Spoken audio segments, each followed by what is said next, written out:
Hi friends, welcome to my channel TV ಕಥೆಗಳು. ಬನ್ನಿ ಮುದ್ದು ಸೊಸೆ ಇವತ್ತಿನ ಸಂಚಿಕೆ ಏನಾಗುತ್ತೆ ಅಂತ ನೋಡ್ಕೊಂಬರೋಣ. ನೀವೇನಾದರೂ ನನ್ನ ಚಾನಲ್ನ ಫಸ್ಟ್ ಟೈಮ್ ನೋಡೋದಾದರೆ ಲೈಕ್ ಮಾಡಿ, ಶೇರ್ ಮಾಡಿ ಮತ್ತು ಸಬ್ಸ್ಕ್ರೈಬ್ ಮಾಡಿ. ಇಲ್ಲಿ ವಿದ್ಯಾ ಮತ್ತು ಜನಿಯವರು ಕೂಡ ಕ್ಯಾಂಟೀನಲ್ಲಿ ಕೂತಿರ್ತಾರೆ. ಆಗ ಈ ಕಡೆ ಸತೀಶ್ ಅವರು ವಿದ್ಯಾಗೆ ದಾಳಿಂಬೆ ಜ್ಯೂಸ್ ಅಂತ ಹೇಳಿರ್ತಾರೆ. ಆಗ ಈ ಕಡೆ ವಿದ್ಯಾ ಅವರು ಕೂಡ ಅಣ್ಣ ಅಂತ ಹೇಳಿ ಈ ಕಡೆ ಸತೀಶ್ ಅವರನ್ನು ಕರೀತಾರೆ. ಸತೀಶ್ ಅವರು ಒಂದೇ ಸರಿ ಗಾಬರಿಯಿಂದ ನೋಡ್ತಾರೆ. ನಿಮ್ಮನ್ನ ಅಣ್ಣ ಅಂತ ಕರಿಬೋದಾ ಅಂತ ಇಲ್ಲಿ ಹೇಳ್ತಾರೆ. ಆಯಿತು ಕರಿ ಅಂತ ಹೇಳಿ ಈ ಕಡೆ ಸತೀಶ್ ಅವರು ಕೂಡ ಹೇಳ್ತಾರೆ.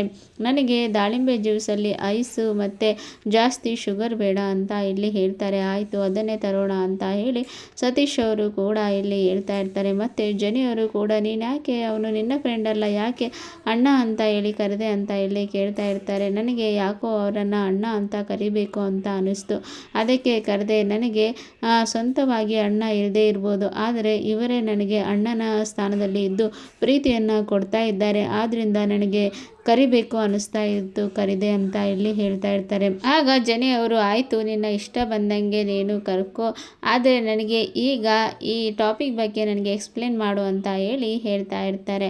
ಮತ್ತು ಇಲ್ಲಿ ಭದ್ರಾ ಅವರು ಕೂಡ ತುಂಬಾ ಬೇಜಾರಿನಲ್ಲಿ ಮನೆ ಹತ್ರ ಕೂತಿರ್ತಾರೆ. ಆಗ ವಿನಂತಿ ಮತ್ತು ಈ ಕಡೆ ಸಾವಿತ್ರಿ ಅವರು ಬಂದು ಕೂಡ ಅವರನ್ನು ತುಂಬಾ ರೇಗಿಸ್ತಾ ಇರ್ತಾರೆ. ಭದ್ರಾ ಏನು ಸುಮ್ಮನೆ ಕೂತಿದೆಯಲ್ಲ ನಿನ್ನ ಹೆಂಡತಿಯಲ್ಲಿ ಅಂತ ಇಲ್ಲಿ ಕೇಳ್ತಾ ಇರ್ತಾರೆ.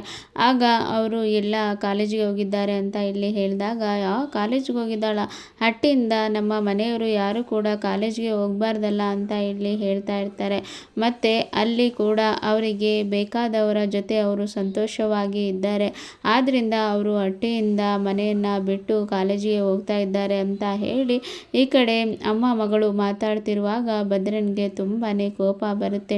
ಆಗ ಈ ಕಡೆ ಭದ್ರಾ ಅವರು ನನ್ನನ್ನು ನೆಮ್ಮದಿಯಾಗಿ ಕುತ್ಕೊಳ್ಳಿಕ್ಕೆ ಬಿಡೋದಿಲ್ಲ ಅಲ್ಲ ನೀವು ಅಂತ ಹೇಳಿ ಅಲ್ಲಿಂದ ಹೋಗ್ತಾರೆ. ಆಗ ಈ ಕಡೆ ಸಾವಿತ್ರಿ ಅವರು ತನ್ನ ಹೆಂಡತಿಯನ್ನೇ ಹತೋಟಿಗೆ ಇಟ್ಕೊಳ್ಳಿಕ್ಕೆ ಆಗಲ್ಲ, ಇನ್ನು ನಮಗೆ ಹೇಳ್ತಾನೆ ಅಂತ ಹೇಳಿ ಅವರು ಅಂದ್ಕೊಳ್ತಾ ಇರ್ತಾರೆ. ಮತ್ತು ಇಲ್ಲಿ ಸುಭಾಷ್ ಅವರು ಕೂಡ ಈಶ್ವರಿ ಅವರಿಗೆ ಫೋನ್ ಮಾಡಿ ಅಮ್ಮ ನನಗೆ ಏನು ಈ ರೀತಿ ಎಲ್ಲ ತೊಂದರೆ ಆಗ್ತಾ ಇದೆಯಲ್ಲ, ನನ್ನ ಕೈಯಲ್ಲಿ ಹಣಕಾಸು ಇಲ್ಲ, ಖರ್ಚಿಗೂ ಕೂಡ ಹಣಕಾಸು ಇಲ್ಲ, ಏನಾದರೂ ಮಾಡಮ್ಮ ಅಂತ ಇಲ್ಲಿ ಹೇಳ್ತಾರೆ. ಆಗ ಈ ಕಡೆ ನಮಗೂ ಅದೇ ಪ್ರಾಬ್ಲಮ್ ಆಗಿದೆ, ನಾನು ಏನಾದರೂ ಮಾಡ್ತೇನೆ, ನೀನು ಪದೇ ಪದೇ ಫೋನ್ ಮಾಡಬೇಡ ಅಂತ ಇಲ್ಲಿ ಹೇಳ್ತಾರೆ. ಆಗ ನಾನು ಏನು ಇಲ್ಲಿ ನಂಜುಂಡವರ ಮನೆಯಲ್ಲಿ ಇದ್ದೇನೆ, ಇಲ್ಲ ಅಂದರೆ ನನಗೆ ತೊಂದರೆ ಆಗ್ತಿದ್ದು ಅಂತ ಹೇಳ್ತಾರೆ. ಆಗ ಯಾರ ಮನೆಯಲ್ಲಿ ಅಂತ ಕೇಳಿದಾಗ ನಂಜುಂಡವರ ಮನೆಯಲ್ಲಿ ಅಂತ ಹೇಳ್ತಾರೆ. ಆಗ ಆಯಿತು ನನಗೆ ಈಗ ಒಂದು ಪ್ಲ್ಯಾನ್ ಸಿಕ್ತು, ನೀನು ಅಲ್ಲೇ ಇರು, ನಾನು ಏನು ವ್ಯವಸ್ಥೆ ಬೇಕೋ ಅದನ್ನು ನಾನು ಮಾಡ್ತೇನೆ ಅಂತ ಹೇಳಿ ಮತ್ತೆ ಅವರು ಫೋನನ್ನು ಇಡ್ತಾರೆ.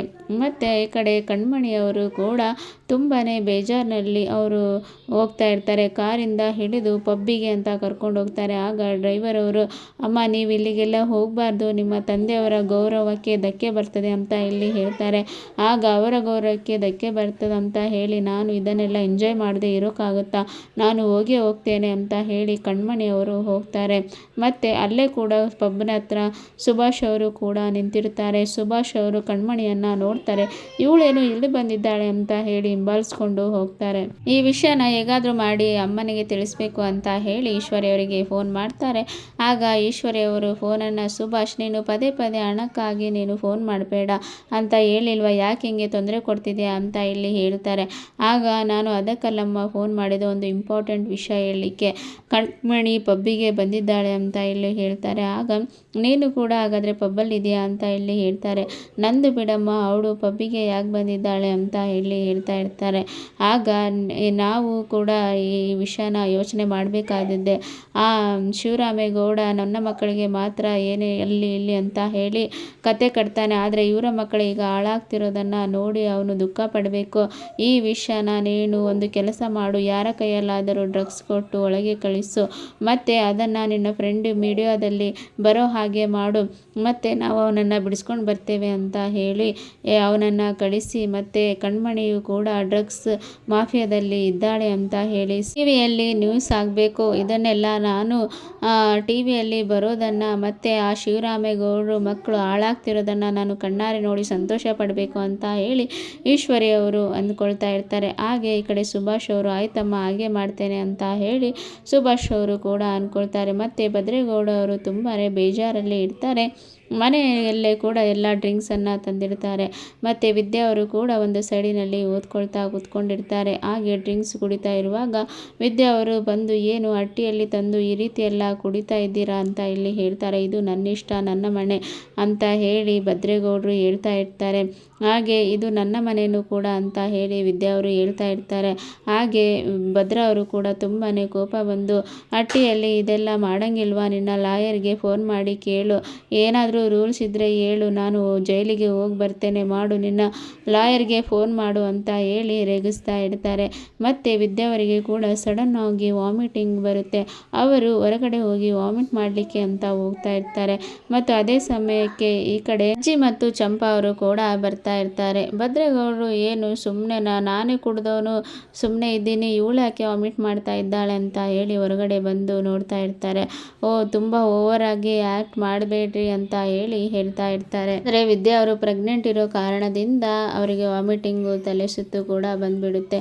ಆಗ ಅದೇ ಸಮಯದಲ್ಲಿ ಅವರು ಅಲ್ಲೇ ಬಿದ್ದುಬಿಡ್ತಾರೆ.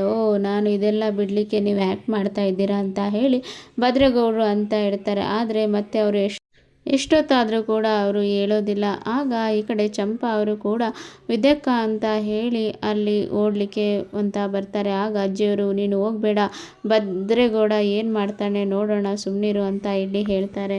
ಆಗ ಭದ್ರೇಗೌಡರು ಕೂಡ ವಿದ್ಯಾ ಬಿದ್ದಿರೋದನ್ನು ನೋಡಿ ಓಡಿ ಹೋಗಿ ಅವರನ್ನು ಎತ್ಕೊಂಡು, ವಿದ್ಯಾ ಏನಾಯಿತು ಹೇಳು ವಿದ್ಯಾ ಅಂತ ಹೇಳಿ ಮುಖದ ಮೇಲೆ ನೀರನ್ನೆಲ್ಲ ಹಾಕ್ತಾರೆ.